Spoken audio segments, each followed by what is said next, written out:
যেই মুরিদানের যেই পীরের মুরিদানরা সুদ খায় ঘুষ খায়, পীরে বাধা দেয় না, এই পীরেরও হেদায়াত নাই, মুরিদানেরও নাই, দুটোটাই নাফাক খায়।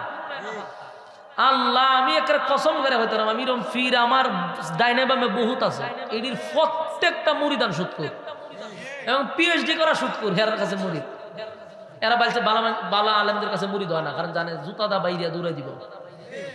এমন ডাক্তারি যায় যারা সুদের বাগ খায়। কথা বুঝতেছেন? এই জন্য আমার কথাগুলি একেবারে অ্যান্টিবায়োটিকের মতো এবং তিতা লাগে। আমার কথা ওগুলোর কাছে মজা লাগে না। আমি এইভাবেই কথা বলি, বালা লাগলে লাগুক, না লাগলে নাই, কিন্তু তিতাটা যদি ভিতরে ঢুকানি যায় তাহলে কিন্তু উপহার আছে। কথা তো মজা না, কিন্তু এই কথাটা যদি আপনি মাইনে নিতে পারেন, তিত করল্লার রস খেলে যেমন ফায়দা হয়, আমার কথাগুলি আপনি আমল করলে ফায়দা হবে। খালি আমি আপনার একদম লাইন গা সব দেখাই দিছি। আপনি ফির ধরবেন, বিজ্ঞ আলেম ধরেন, দোয়া চাইবেন, মা বাবার কাছে চান, কিছু খাওয়াইবেন, মা বাপরে খাওয়া, কিছু খাওয়াইতে চান, আত্মীয় স্বজনরে খাওয়ান, ফির আপনার লেগে বলেন আমারে খাওয়াই দিব, আমি কেডা? আমি বারাইটা মৌলবী, দোয়া করলে কবুল হইতে পারে, না হইতে পারে। আল্লাহ আমাদেরকে আপনি হেদায়েত দান করেন, হেদায়েতের ভিক্ষা দেন, হেদায়েতের ভিক্ষা দেন, দোয়া করতে। আল্লাহ, আপনার যত মহব্বতের বান্দা আছে এদের মধ্যে আমার নামটা আপনি লিখায় আনেন, এই যে আল্লাহদের হইতে। আল্লাহ, আমি একটা সরল সোজা রাস্তায় চলতে চাই, আল্লাহ আপনার প্রিয় বান্দা হতে চাই। আল্লাহ, ফিতনার থেকে আমারে হেফাজত করেন, আল্লাহ শয়তানের ওয়াসওয়াসার থেকে আমারে হেফাজত করেন, আল্লাহ মানুষের দুশমনির থেকে হেফাজত করেন। এইভাবে আল্লাহর কাছে কইতে হবে যে আল্লাহ, আমি আপনার একটা প্রিয় বান্দা হইতাম চাই, আল্লাহ আপনি আমারে হেদায়েত দেন, আল্লাহ আমি দ্বীনের রাস্তায় চলতে চাই, আমারে চলার সুযোগ করে দেন। এটি যদি আপনি না চান, আপনাদেরকে আল্লাহ আসমানে লাইমা দিব। তো অনেকে তুই তো জীবনে চাইছে, আল্লাহর কাছে চাইতে হবে। এই মুনাজাতের মধ্যে যখন হাত তুলবেন তখন বলবেন, মালিক আমারে আপনার অসংখ্য মহব্বতের বান্দাদের মধ্যে আমার নামটা উঠায় না, আর বলবেন ইহদিনাস সিরাতাল মুস্তাকিম, আল্লাহ সঠিক সরল রাস্তার উপরে চলার সুযোগ করে দেন। আল্লাহ, আমি আপনার কাছে হেদায়েতের ভিক্ষা চাই, আল্লাহ আমারে গুমরাহি করেন না, আল্লাহ আমারে পথভ্রষ্ট বানায়েন না, আল্লাহ আমারে আপনি নষ্ট করে দিয়েন না, যেন আমি পথ না হারাই। এই জন্য আল্লাহর কাছে দোয়া করতে হবে, মালিক আমার ইহদিনাস সিরাতাল মুস্তাকিমের উপরে চলার তৌফিক দেন। আল্লাহ, আমার প্রতি আপনি অভিমান কইরেন না, আল্লাহ আমার প্রতি আপনি বেজার হইয়েন না, আল্লাহ আমার প্রতি আপনি অসন্তুষ্ট হইয়েন না। কারণ আল্লাহ যদি আমার আপনার উপরে অসন্তুষ্ট হয়, আমরা কি সঠিক রাস্তায় চলতে পারবো? এই জন্য সঠিক রাস্তা চলার জন্য মালিকের কাছে চাইতে হবে। আবু জাহেলকে আল্লাহ হেদায়েত দিল না, আবু তালেবরও দিল না। এখন প্রশ্ন হইল, আবু তালেব তো নবীর ভালোবাসতো, আবু জাহিল্লা যেন বিরোধিতা করতো, আবু তালেব তো ভালোবাসতো, তা আবু তালেবরে কেন হেদায়েত দিল না? ওই একই সমস্যা। আবু তালেবও জানতো ইসলাম সত্য, কোরআন সত্য, নবী সত্য, সব সত্য, সব জানতো, যাই না ও মানার চেষ্টাটুকুও করতো না। নবীরে ভালোবাসতো, নবীরে সাপোর্ট দিত, কিন্তু নিজে যেটা গ্রহণ করবে এরকম মন মানসিকতা ভিতরে আনছেই না। মনে মনে ভাবছে যে আমার বাতিদারে সাপোর্ট করব, কিন্তু এই ধর্ম আমি গ্রহণ করব না। আল্লাহ হয়তো আমার টেহা লাগছে না হেরা হেদায়েত দিবার, যতই নবীরে মহব্বত করবো, আল্লাহ নবী কাঁদছে পর্যন্ত আল্লাহ দেলান না, দেলান না। আল্লাহ বন্ধু, আপনি যতই চেষ্টা করেন, হেদায়েতের দায়িত্ব আমি আপনাকে দিছি না, তাই আমার সিদ্ধান্ত আপনার চাচাকে আমি হেদায়েত দিব না, জাহান্নামে ঢুকাইছে। তবে সবার জাহান্নাম আর আবু তালেবের জাহান্নাম একটু ডিফারেন্ট, একটু বেশ কম আছে।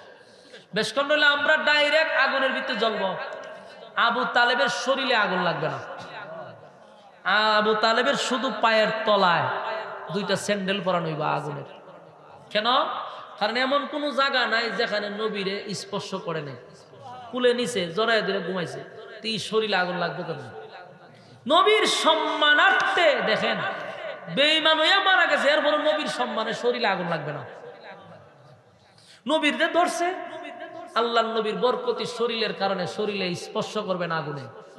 আমার নবীর এত দাম, কিন্তু ফায়ের তলাটা তো আর শরীরে লাগছে না, এই ফায়ের তলার মধ্যে দিবা আগুন লাগাই, আর এই ফায়ের তলার আগুনের গরমে মাথার মগজ শুদ্ধ এইভাবে উতরাইতে থাকবে।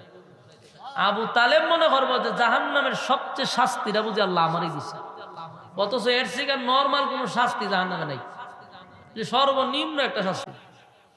সারা শরীরে আগুন নাই, কিন্তু ফায়ের তলার থেকে মাথার মগজ এইভাবে বাতের মতো উতরাইতে থাকবে সবসময়। ভয়াবহ অবস্থা হবে। এখান থেকে স্পষ্ট আমরা বুঝতে পারলাম সুদ খাওয়া হারাম জানার পরেও যারা খায় কপালে হেদায়েত নাই। কথা বুঝতেছেন? যেই মুরিদানের, যেই পীরের মুরিদানরা সুদ খায়, ঘুষ খায়, পীরে বাধা দেয় না, এই পীরেরও হেদায়েত নাই, মুরিদানেরও নাই, দুটোটাই নাফাক খায়।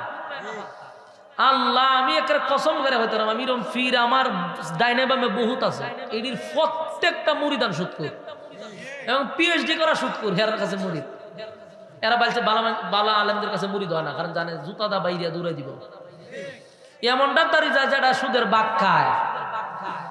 কথা বুঝতেছেন? এই জন্য আমার কথাগুলি একেবারে অ্যান্টিবায়োটিকের মতো এবং তিতা লাগে। আমার কথা ওগুলোর কাছে মজা লাগে না। আমি এইভাবেই কথা বলি, বালা লাগলে লাগুক, না লাগলে নাই, কিন্তু তিতাটা যদি ভিতরে ঢুকানি যায় তাহলে কিন্তু উপহার আছে। কথা তো মজা না, কিন্তু এই কথাটা যদি আপনি মাইনে নিতে পারেন, তিত করল্লার রস খেলে যেমন ফায়দা হয়, আমার কথাগুলি আপনি আমল করলে ফায়দা হবে। খালি আমি আপনার একদম লাইন গায়ে সব দেখাই দিছি। আপনি ফির ধরবেন, বিজ্ঞ আলেম ধরেন, দোয়া চাইবেন, মা বাবার কাছে চান, কিছু খাওয়াইবেন, মা বাপরে খাওয়া, কিছু খাওয়াইতে চান, আত্মীয় স্বজনরে খাওয়ান, ফির আপনার লেগে বলেন আমারে খাওয়াই দিব, আমি কেডা? আমি 12টা মৌলবী, দোয়া করলে কবুল হইতে পারে, না হইতে পারে। আমার না মাছের মাথা খাওয়াইতেছেন, বুঝতে খাওয়াইতেছেন, কে রে? মা বাপরে খাওয়া, সব বেশি। এই কথা জীবনে কোনো ফিরে কইতো না। মইরা গেল আর ওয়াজি মুখ দাঁত না। ওরে বাবা বাবা, কি পরিমাণ জইছে হত্যা। এই সমস্ত ফিতনার থেকে আল্লাহ হেফাজত করুক, আমিন। বলুন হেদায়েতের মালিক কে? আল্লাহ ছাড়া হেদায়েতের মালিক কেউ না। তাই মালিকের কাছে হেদায়েতের ভিক্ষা চাইতে হবে, মালিকের কাছে বলতে হবে আল্লাহ আপনি আমার হেদায়েত দান করেন। হেদায়েত আসমান থেকে নেমে আসে। এবং 1 নম্বর, যদি আপনার কল্যাণ আল্লাহ চায়, মনে করেন আপনার কল্যাণ আল্লাহ চাইছে, মানে আপনার ভালোটা আল্লাহ চায়, তখনই বুঝবেন আপনার আল্লাহ ভালো কাজে লাগায় রাখবে। এই যে মাহফিলে বসছে, আল্লাহ আপনাদের কল্যাণ চায়। নাইলে অসংখ্য মানুষ দেখেন রাস্তাতে হুদুদি ঘুরতেছে, গল্প করতেছে, আড্ডা মারতেছে, কিন্তু এখানে আসে না। আপনি আইছেন কেন? আপনার কল্যাণ আল্লাহ চায়, আপনি ভালো কাজ করতেন, আল্লাহ চাইতেছে, এই জন্য আল্লাহ এখানে বসায় রাখছে। যেই লোকটা মসজিদে গণ গণ যায়, বুঝবেন আল্লাহ তারে ভালোবাসে, আল্লাহ চায় বান্দা আমার কাছে আসুক। এই কথাগুলো একটু ফলো করবেন। বেশি বেশি যখন কোনো মাহফিলে বসবেন না, মসজিদে বারবার যাইবেন, তখন বুঝবেন যে আল্লাহ আমারে ভালোবাসে। ভালোই যদি না বাসতো, তা আল্লাহর ঘরে আমার এত গণ গণ নেয় কেন? মাহফিলে বসছেন, প্রতিটা কথায় কথায় যারা কথাগুলি কানের ভিতরে ঢুকাইতেছেন, এবং আলেম উলামারা যখন কোরআনের আয়াতগুলি তেলাওয়াত করে, প্রতিটা অক্ষরে অক্ষরে 10টা করে নেকি আল্লাহ আমলনামায় দেয়া দেয়। এখানে বসার কারণে নাযালাত আলাইহিমুস সাকিনাহ, উপর থেকে সাকিনা রহমত নাজিল হয়। এমন কি এই জায়গাটাতে বসা আল্লাহর কুদরতি ক্যামেরায় ভিডিও করা আছে, কিয়ামতের ময়দানে এটাকে নাজাতের একটা ওসিলা করে দিতে পারে। আমার যুবক ভাইরা, এই এলাকার চান্দুরা হিলফুল ফুজুল প্রবাসী যুব সংগঠনের উদ্যোগী মাহফিল, প্রবাসী ভাইরা রাত দিন অক্লান্ত পরিশ্রম করে, এই মাথার গাম ফায়ে ফেলে উপার্জন করে, তার একটা অংশ আল্লাহর জন্য, দিনের জন্য, ইসলামের জন্য বরাদ্দ রাখছে। এর থেকে ভালো কাজ আর কি হইতে পারে? প্রবাসীদেরকে এর থেকে বেশি ভালো কাজ আর কি হতে পারে? তাই প্রবাসীদের জন্য আমরা দোয়া করব, প্রবাসী ভাইদের ব্যবসা বাণিজ্য কামাই রোজগারে যেন আল্লাহ বরকত বাড়ায়া দেয়। এমন একটা সংগঠন কিয়ামত পর্যন্ত যেন আল্লাহ কবুল করে। এই এলাকাটা যেন আল্লাহ শিরিক মুক্ত রাখে। যেখানে শিরিক হয় সেখানে প্রতিবাদ গড়ে তুলতে হবে। এটা কি আর থাকবো? কোনো শিরিক বেদাত করতে দেওয়া যাবে না। যেই জায়গাতে শিরিক হয় সেই জায়গাতে আল্লাহর গজব নাজিল হয়। তাই একটা নষ্টর কারণে যদি আপনারা তার প্রতিবাদ না করেন, গজব কিন্তু একজনের উপরে আসবে না। গজব যখন আসে ইমাম সাহেবের উপরে আয়, আপনার গুনার কারণে ইমাম সাহেবের উপরে গজব করবে। তাই এই অপকর্ম দেখলে উচিত হলো সবার প্রতিবাদ করা, কারণ গজব কিন্তু একজনের উপরে আসবে না, গজব আসবে সবার উপরে। তাই উচিত যেখানেই শিরিক হবে, যেখানেই বেদাত হবে, সেখানেই প্রতিবাদ গড়ে তুলতে হবে। রাজি আছেন তো ইনশাআল্লাহ? কারা কারা